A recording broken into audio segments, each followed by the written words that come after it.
मतदान होणार आहे आणि इथे एकूण 19 मॉडेल मतदान केंद्र आहेत।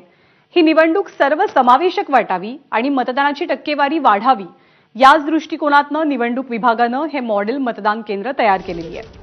हिंगोली शहरातील दिव्यांगांच्या मॉडेल मतदान केंद्रातून आढावा घेतला आमचे प्रतिनिधी माधव दिपके यांनी। मी सध्या हिंगोली शहरातील अशाच एका मतदान केंद्रावर आहे।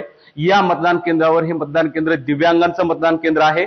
एकंदरीत ओव्हरव्ह्यू जर मतदान केंद्राचा पाहायला गेला तर मोठ्या प्रमाणामध्ये फुग्यांची सजावट करण्यात आली आहे। मतदान केंद्राच्या बाहेर शामियाना टेंट सुद्धा टाकण्यात आलेला आहे आणि या माध्यमातून एक मतदान केंद्राचं सौंदर्य वाढवण्याचा प्रयत्न निवडणूक विभागाच्या वतीने करण्यात आला आहे। एक अट्रॅक्शन व्हावं आणि मतदान केंद्र बघून मोठ्या प्रमाणामध्ये तरुणांनी मतदान केंद्राकडे मतदान करण्यासाठी यावं, याचबरोबर मतदान प्रक्रिया जी आहे ती सर्वसमावेशक वाटावी या दृष्टिकोनातून ही सगळी तयारी आपल्या या ठिकाणी पाहायला मिळते। या मतदान केंद्राचे अधिकारी आपल्या सोबत आहेत।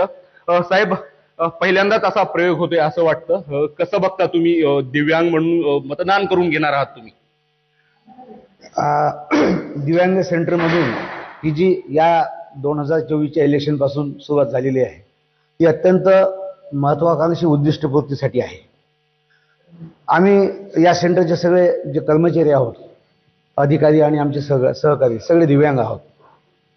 खरं म्हणजे दिव्यांगांना एका वेगळ्या नजरेने पाहायला जाते की बाबा त्यांच्याकडे। आणि यानंतर बातमी नांदेडमधनं आहे। नांदेडमध्ये विजयाचा गुलाल हा काँग्रेस